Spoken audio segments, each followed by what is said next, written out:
been asked to briefly discuss black holes, a little what they are and what they're about.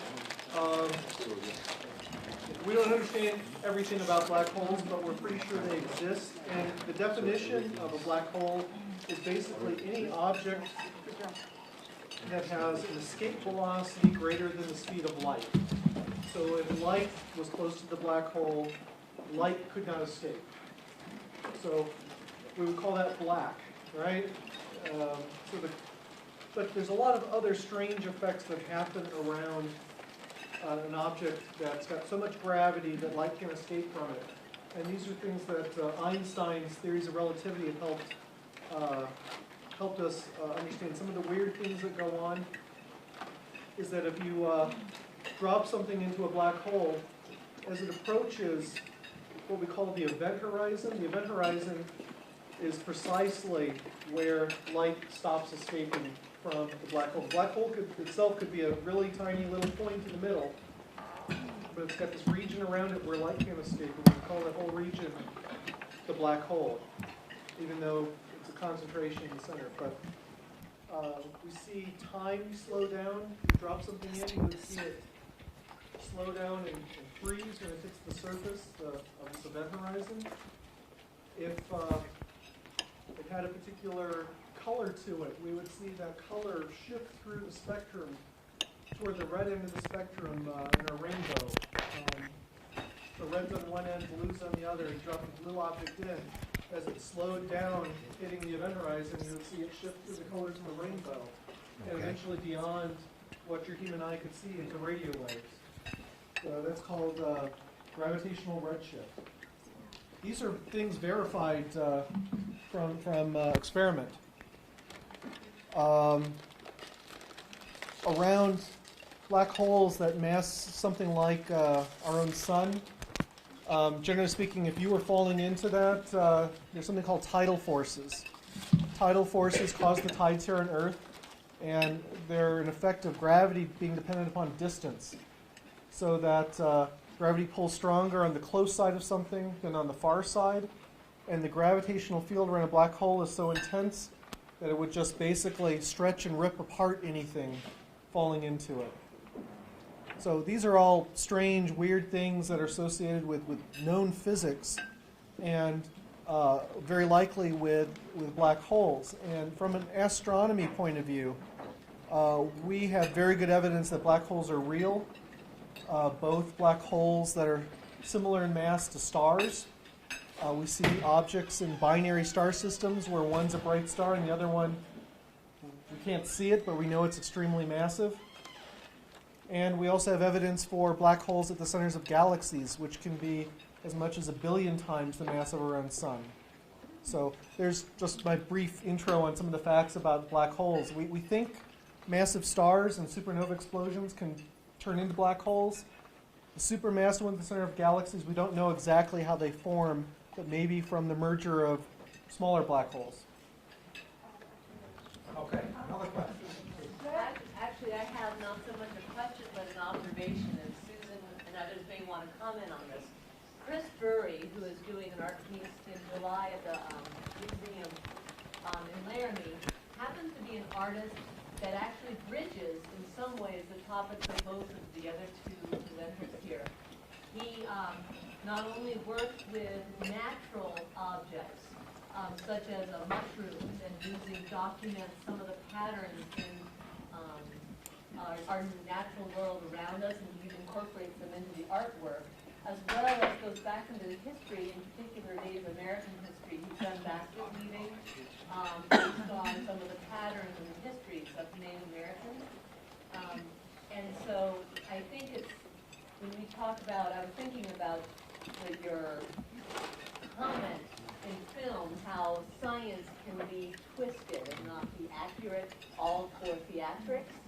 There is art you can also manipulate that way, but there's also art that is pretty accurate. And I think Chris Bury is one of those artists that can take some of the beauty of history as well as science and incorporate it into his art to communicate. Susan, did you have any comments on that? I would, about Chris, when when Chris was here in Laramie to do his site visit, we had him meet with the graduate students in the School of Environment and Natural Resources. And he also met with Jeff Lockwood and with some other faculty members, so actually meeting with some of our science/natural history-based faculty and students to begin to talk about what was specific to Wyoming or our region in order to come up with the idea of the materials for the work he's going to do for us. Now the piece itself, the spiral form that I showed you that looked like a floating disc on that screen, that if you look at his reference drawings, he's looking at mushroom spores. He talks about the macro and the micro, so he's looking at things that are big and very small. So looking at the footprint of that circular form, he references mushroom spores. He talks about twisting it into a vortex, which is what this piece will look like. It's larger at the outside. There'll be illusion of it disappearing in the middle, kind of like a black hole. And the other thing that he talked about with the vortex form, he talked about how blood runs through your heart, and there's a vortex in your heart. So he's picking up all of these very interesting kinds of knowledge to integrate into his artwork. Now the coal, of course, and disintegrating wood, which becomes coal eventually, is a whole thing about the cycle of natural forces and recycling. So, but that's a really interesting observation, Sue. Thank you.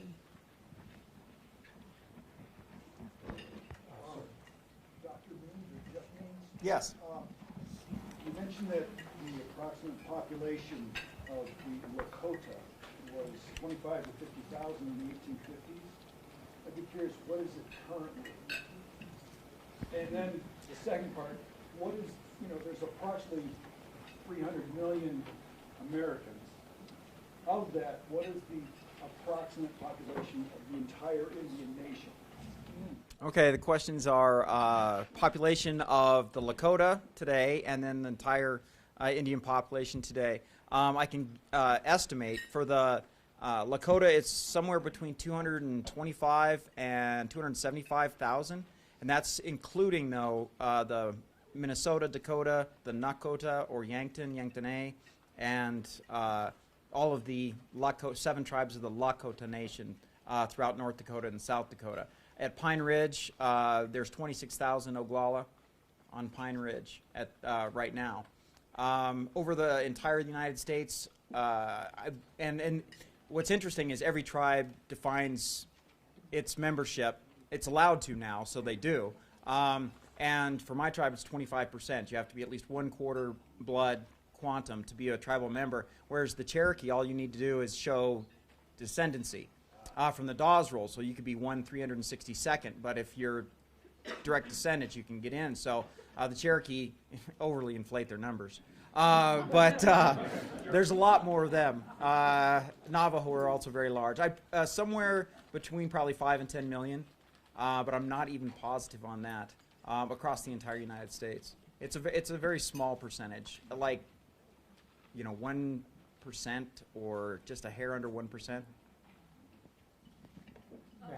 This is for Jeff Means also. I'm not sure what kind of question it is. It's sort of a cultural, social question. I just want kind of your opinion on it. I think it's amazing to me how, as a culture, a society, we will take a person who, say President Obama, who is just as much white as he is black, and yet we always label the person by the minority, even if a person is a fourth of something. As a society, we label them that way. Often he takes that identity, or she. And I want to know, is that true worldwide, do you think? And what is that about? Why is it that we always label someone as a minority? Maybe that's a harder path for them to walk, and they're sort of forced to walk that path. Yeah, the question is on racial identification and why we tend to, as a nation, focus on the minorities rather than the majority. Yeah, I think technically I'm right around 33% Oglala, but that means I'm 67%, well, Irish / everything else. Yeah, the old joke is that means I want to drink, I just can't handle it. Bad joke. Anyway,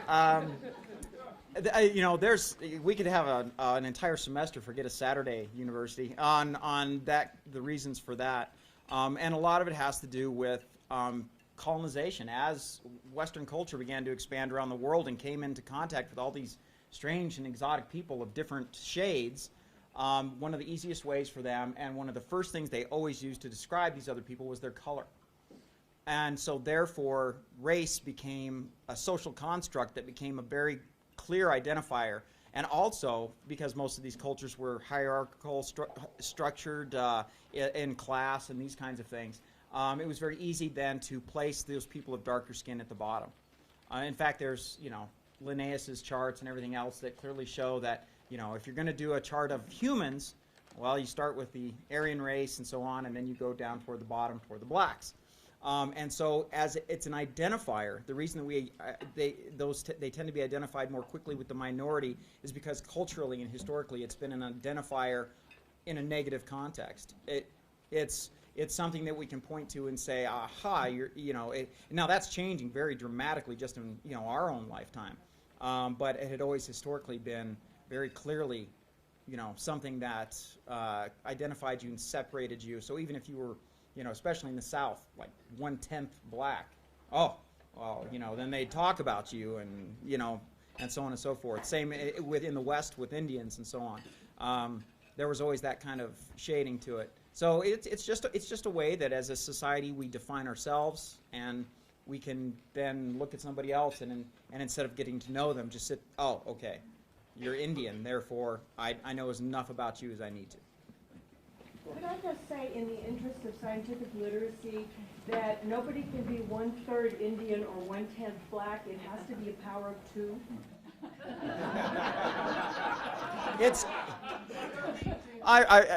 It's really not important. It's just a movie.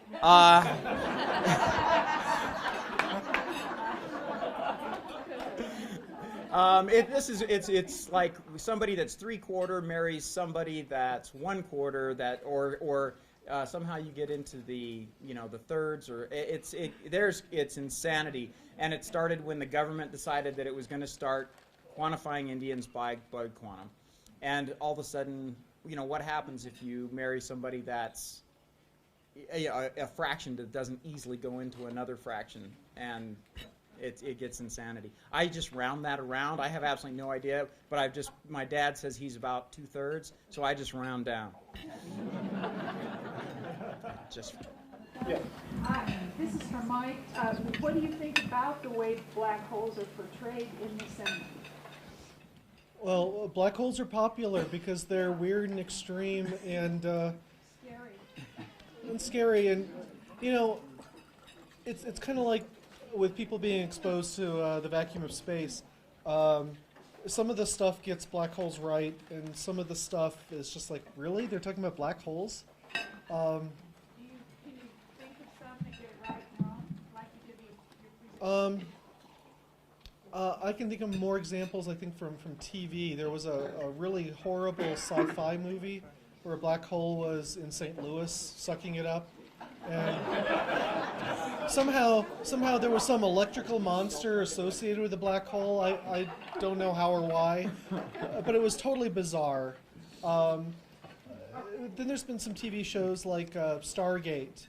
Stargate had a black hole episode. They got at least parts of it right. And that was nice to see. They got some of the time dilation effects right. They got it was interesting, and parts of it were well done. So it's getting out there, but they're still strange, and sometimes you just can't say words after you've given a talk. Enigmatic objects, maybe quixotic even.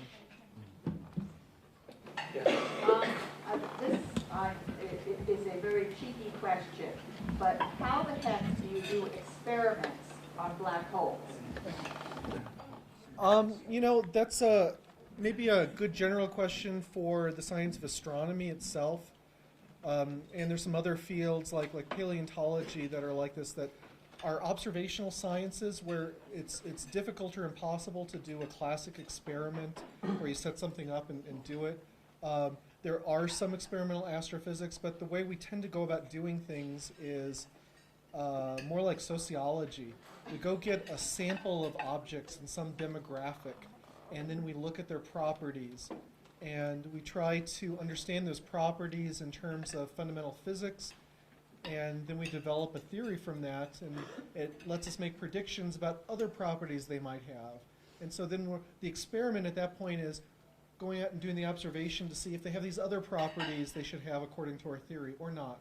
So that's sort of the sense of observational experiment in a field like astronomy. And with black holes, we might make certain predictions about how they should grow in galaxies over time, or and then we can go look at those galaxies and see if the predictions hold up.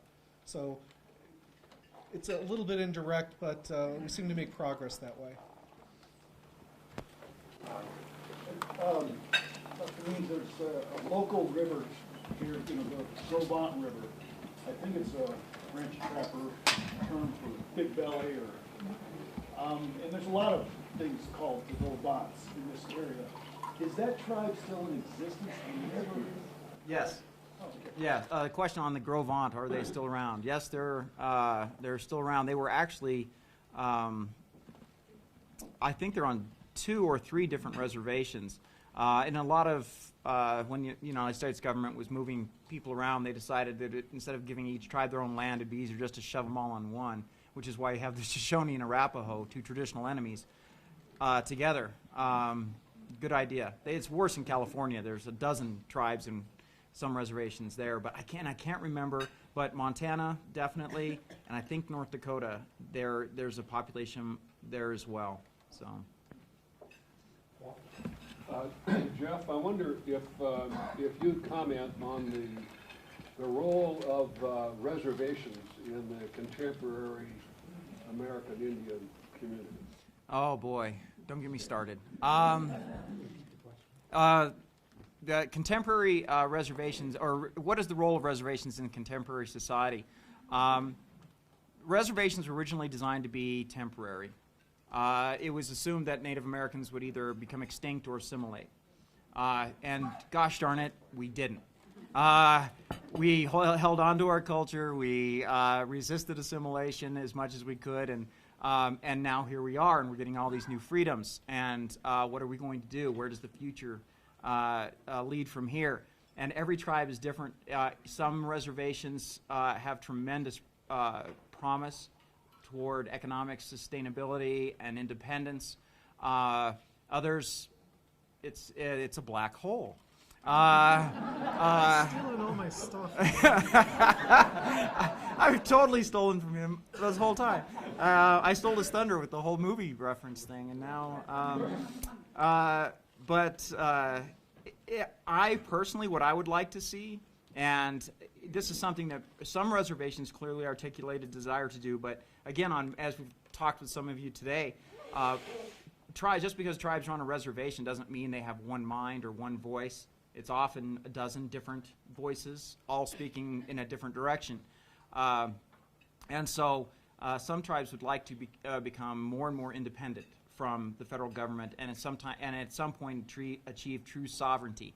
My uncle tried to do that by declaring the Lakota a sovereign nation. It didn't work. There's still a reservation, mostly because the actual tribal government said, no, we're not.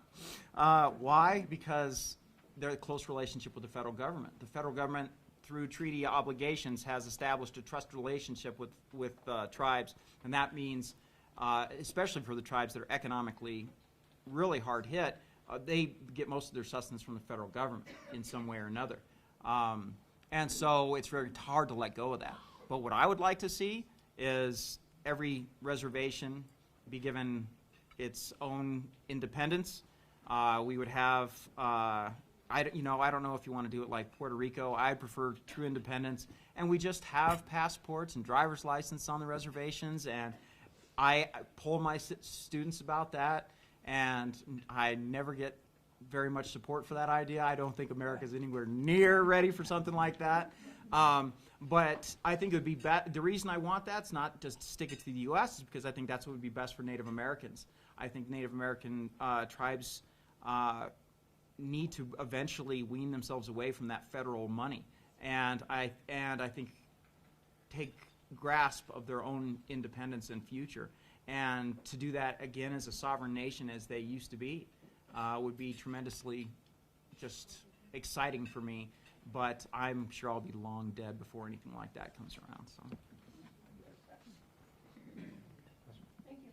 Dan Addison, who was the horse whisperer for the Arapaho Nation, recently passed away. He was really a wonderful man.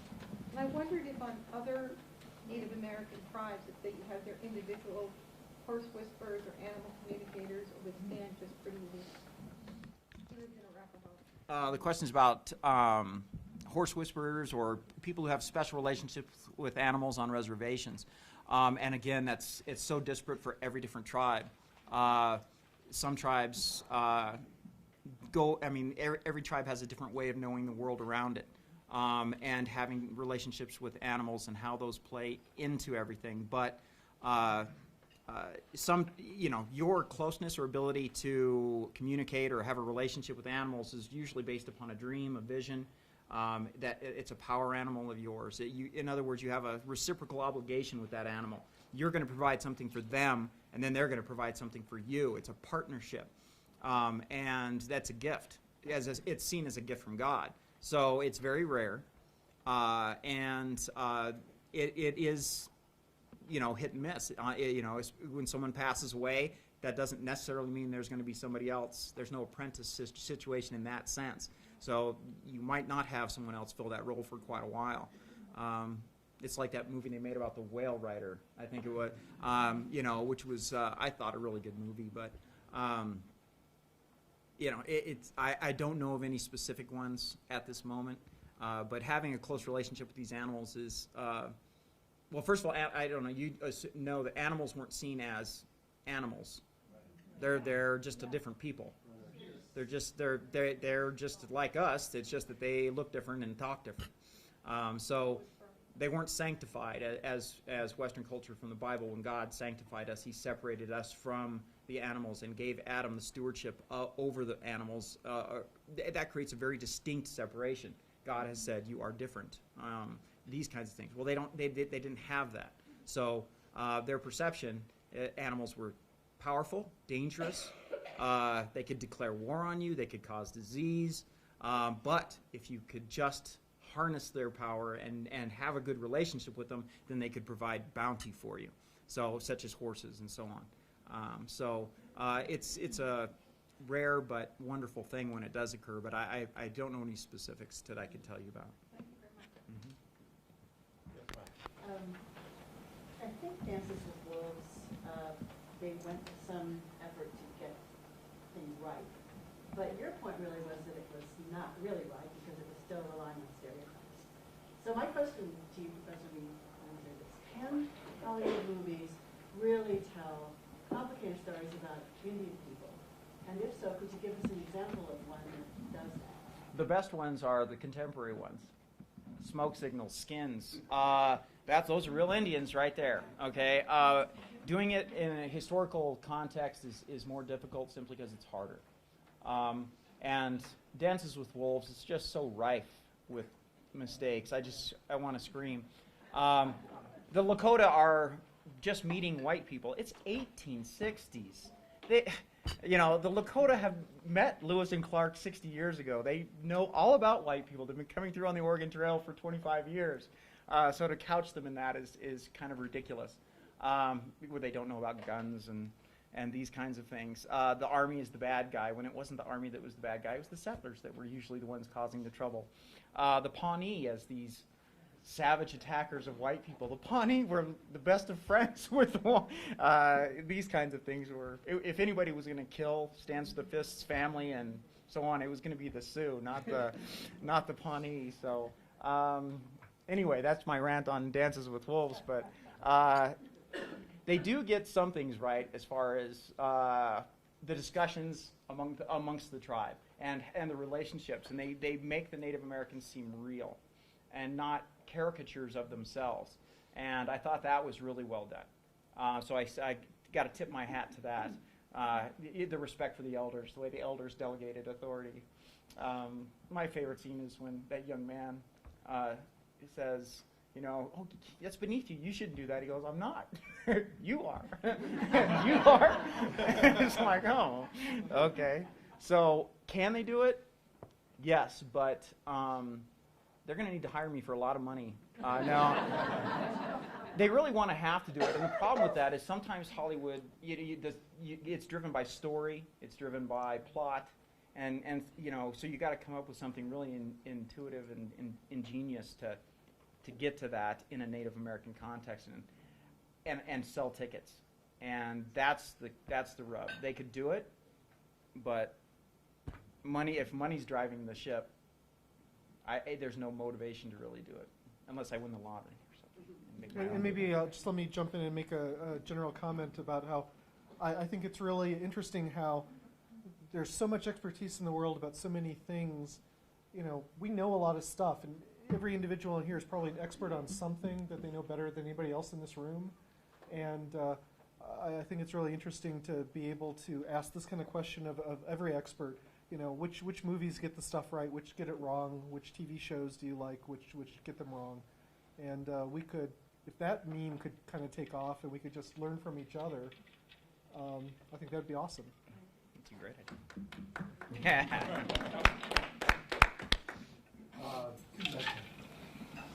Jeff, one, probably other people here know the answer to this, but what is the status of the settlement with the government now about the mismanagement of Native American money?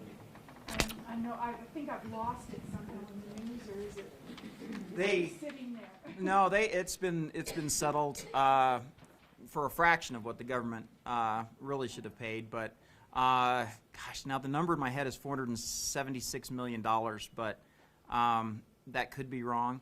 It's the Cobell case she's talking about, where, you know, the federal government would make these treaties and give all this money to the tribes, but then they wouldn't actually give them the money. They would hold the money because Indians are childlike and simple. And they'd manage, and you're do all these annuities and so. Well, where's all the money? All those accounts are dried up. They're all gone. Where'd it go? Well, we know what happened. I mean, patronage and corruption.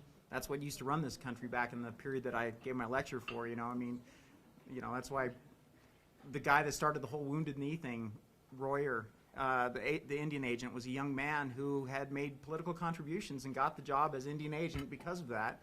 And they called it, the Indians on the reservation called him Young Man Afraid of His Indians. Because the guy was, he was just petrified. And so he screamed loud enough and long enough that there was going to be an uprising. Even though everyone else was saying, no, there's not, until finally they sent the army in. And then you had the Wounded Knee Massacre. So, you know, those monies are gone. They've settled it. Does anybody know? I think it's $476 million. Conservatively speaking, it's estimated into the trillions, though. Trillions of dollars were due, and they're gone. So I never got my cut. I have about 50 questions for Susan, so I'm going to try to put it down into two, okay?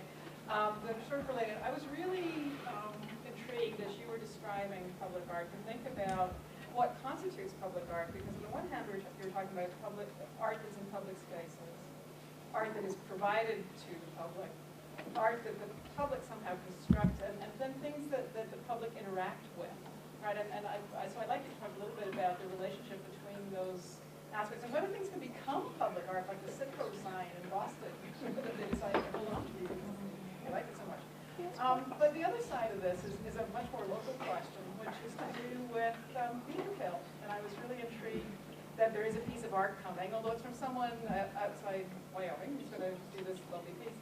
But I wonder if there's any public works, public art project in process that might do something with at least some of the Beaver Hill. As we came across the mountains, there are massive trees out there now standing dead that are very usable, but I'm told they're only usable for about 3 years in terms of art and that kind of thing. So those two things would go together. It's the big question about what public art is, and then is there an opportunity for us to do some kind of public art for this moment that will never have again, and we'll never have those forests quite the same. So we seem to have to kind of an opportunity or something happening at the moment. Okay, so the question has to do with public art. We're back to what is it and why? And if there's something that can be done with the current situation of beetle-killed pine that we're dealing with. I think one of the interesting things for me is I've begun to work more and more with this idea about art in public places, is that I think it's really becoming clear that it's specific to a community. So I think the reason why it exists in certain places, or the way it exists in certain places, has to do with a reference to the community that it's in. The mural project is a case in point. You know, they had a huge graffiti problem. They turned it into something that is just truly remarkable. So I think for communities who are struggling, I know a lot of Wyoming communities are trying to put public art in our towns, and I know that there's a lot of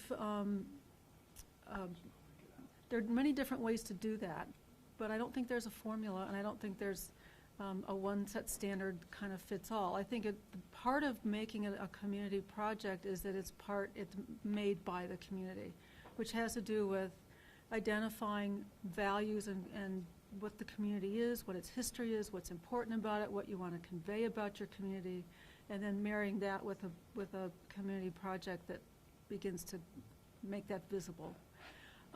I do think that historically, when you look back, if you look at the two cities that I mentioned briefly, the public art program in Philadelphia and the one in New York, the early ones, we really had situations that more like putting big sculpture in a place. I mean, we kind of call it plop art, you know, it's just kind of there. And there's not really a relationship to where it is necessarily, or it's not really obvious. And I think we've really, in the last 20 or 30 years, moved beyond that to where we're really trying to integrate art into environments and into situations so that it isn't just something like a statue. It becomes something that has more the ability to interact with it, and you know, whether you're walking through it, the Patrick Doherty piece that we had on campus, the hut-like form on Prexy's, was specifically placed and meant to be gone into, enjoyed. There was an aroma from the material that he used that, you know, it became more than just a visual experience. It was an experiential experience to do that. So I think, you know, I think public art can be a lot of things, and I think that that's part of what the challenge is with it. It isn't just buying a piece of art and putting it somewhere. It's really thinking about context and purpose and looking at a vision to make a community more visible in that way. The pine beetle issue, it's been interesting for us to work through even bringing that material onto campus, because they will not, you have to strip the bark from it, because that's where the beetle larvae or whatever is going to hatch some time later still exists, and you don't want to infest a town now that it's already infested the surrounding mountains. So we've been working with Physical Plant and the Forest Service about even how to get the wood that we need for Chris to do the piece. I think Chris thought, well, you know, there's all that dead wood out there. Can't you just go harvest it and get some, you know? And the answer to that was no. And so we've been working through, you know, various people to try and get the material that we need. So I don't know about you know, I know I've talked to folks who've been interested in building their homes out of it. You know, standing dead wood can be really gorgeous when it's used in furniture or in homes, but I think the same issue is there. You know, we don't want to create something that's going to be a bigger problem later. So I don't know of anybody who's actively trying to do something with that at this point.